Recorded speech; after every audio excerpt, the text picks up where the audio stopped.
So next we have is the Bacala.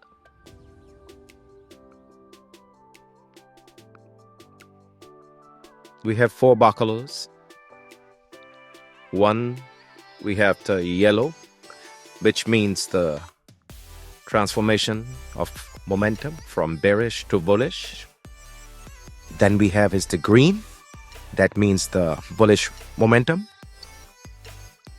Then we have is the red, which means bearish momentum.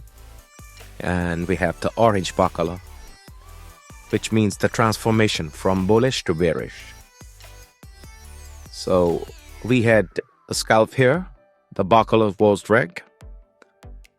We had an exit and the yellow Bacala. Again a scalp here with green Bacala. Again exit on the red Bacala and the scalp on the red Bacala.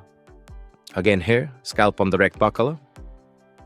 So combination of Bacala and scalps can give you better signals and better understanding of how the market would behave.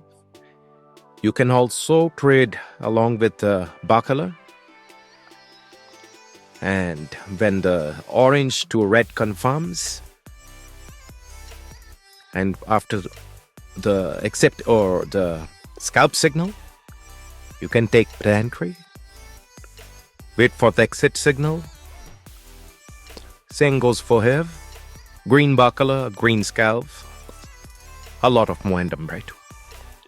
So next with a must see is the bearish and bullish reversal with strong market pressure up and down.